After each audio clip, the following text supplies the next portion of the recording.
And so right in the middle of the busiest part of the season, of our maiden season, my transmission was out in the food truck and I couldn't really drive it anywhere.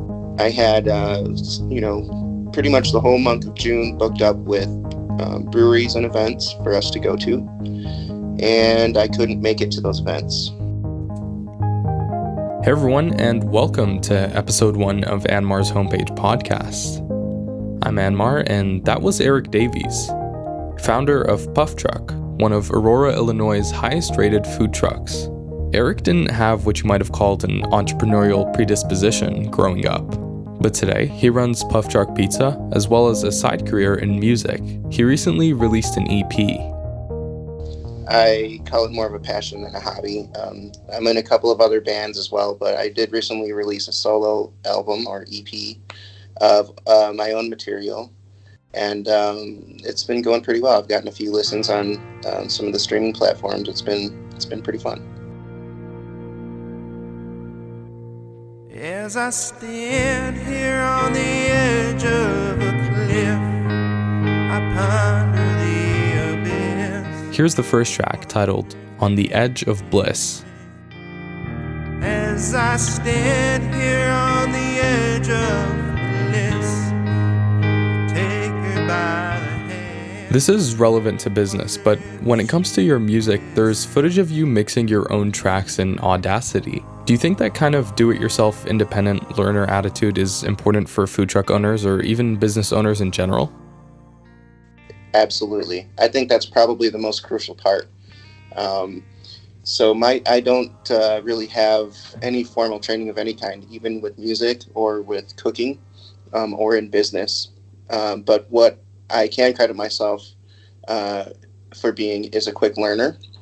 So I kind of find myself as being an absorptive person. So any experiences or other folks that have knowledge around me, I try to soak up that knowledge from them as much as possible about any topic, really. And it's been going really well on both fronts. Yeah. So I try to take as much advice or glean as much information from other folks as I can. I'm trying to do as many things myself, DIY, as possible.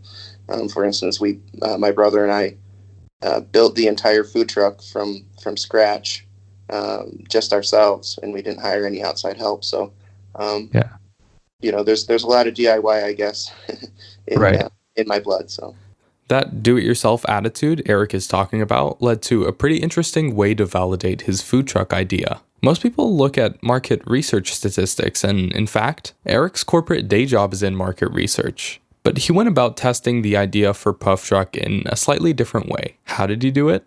By driving for Uber and Lyft. And that's how Puff Truck began. So I had thought of many different business concepts or food concepts that could have worked business-wise. But then I would also always do a little bit of research and then find out that someone else had already come up with that idea. So a lot of my challenge wasn't necessarily finding a business concept that would work. It was finding a business concept that was unique.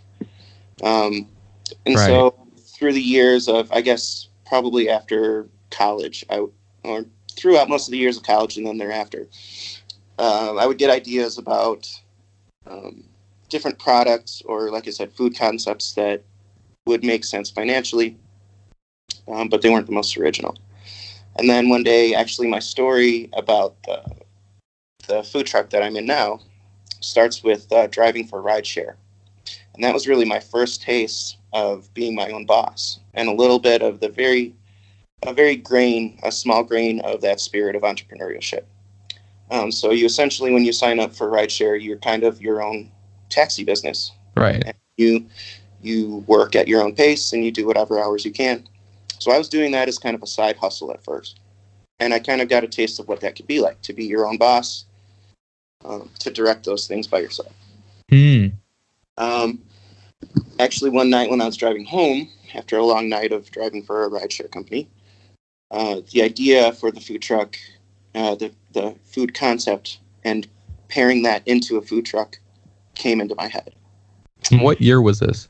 That was in 2016. And so A little bit of a side story to that is I have a day job where I work in market research. And so a lot of what we do in market research is we want to know public opinion about a particular product or brand. And then we basically glean data from that opinion. So what I found out, and kind of by happenstance, was that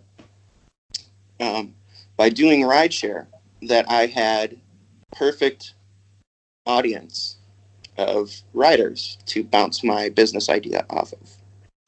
So every rider that I would pick up. Oh, wow. Interesting. Yeah, every rider that I would pick up. And this happened for about 6 months before I stopped doing the rideshare. I would ask, I would, in conversation or in light conversation, just mention that I was doing the rideshare in order to fund my small business. And they would ask what that business was, and I would explain the food concept and how it would be a food truck. And then I would gauge the reaction of every person. And out of probably the several hundred rides that I did over that 6 months, I don't think I heard a negative reaction out of any of those folks. In fact, their reaction was, "Oh my God, that would be so cool. That sounds delicious. That would be so much fun."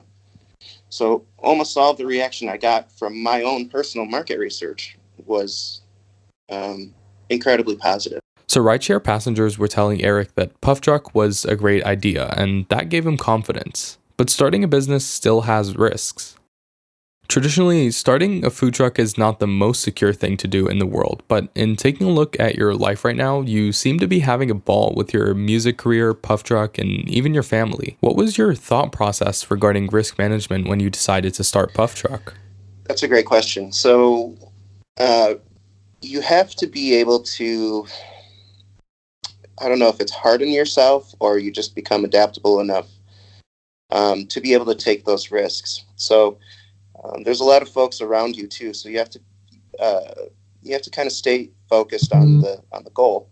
So there's a lot of folks around you who will maybe doubt that you can achieve what the goal is, or might have questions, or everyone has a suggestion on how you could do it better or things that you could add. But really, what comes down to it is a successful business owner, I think, needs to be immune to that risk.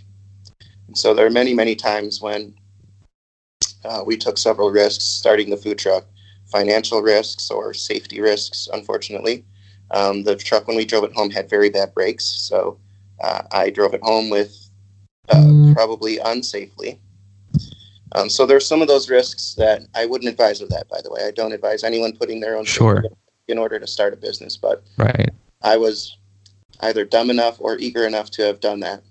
But, I guess that's one of the best ways that you can overcome some of those adversities is by kind of understanding that at some point the risk will lessen, and that sometimes that risk is needed in order to advance. Right, and that's a great way of putting it, either dumb enough or eager enough, because I guess it takes that kind of willful blindness to push through the struggles of starting a business, right?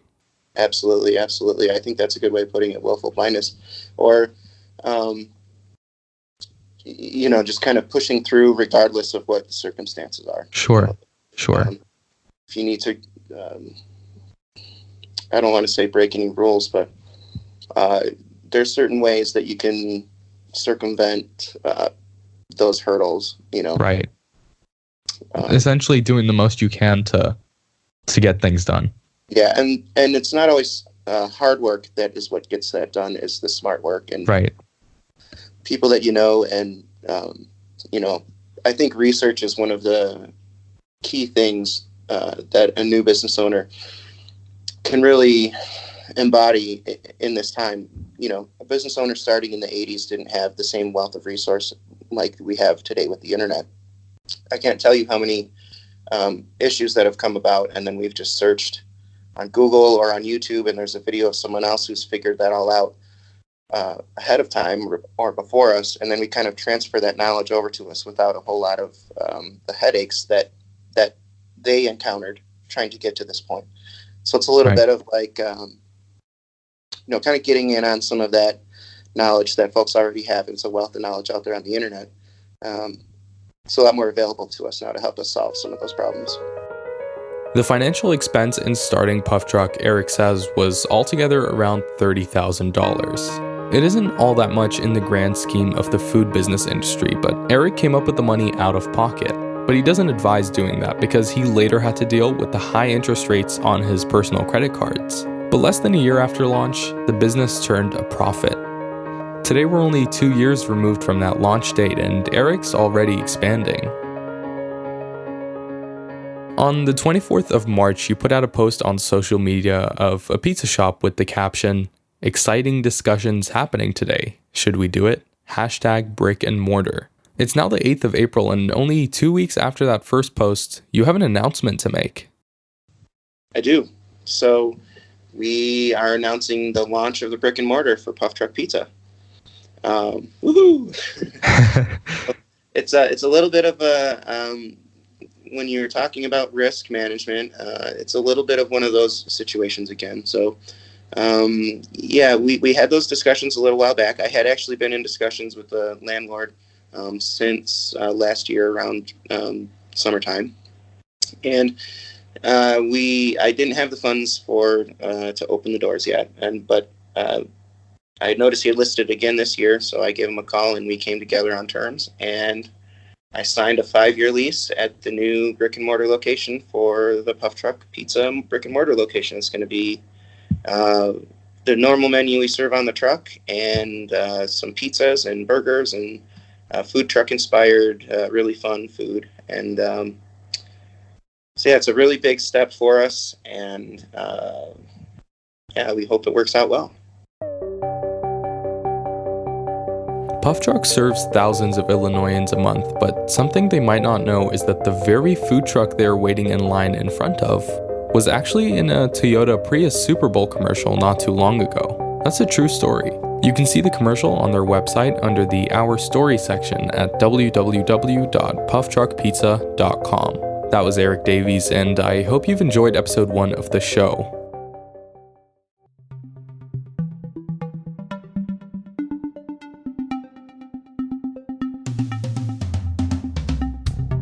A big thanks to Eric for coming on to share his story, and you can catch all future episodes by subscribing to the podcast or heading to www.anmarshomepage.com/podcast and signing up for the email announcements every time a new episode comes out.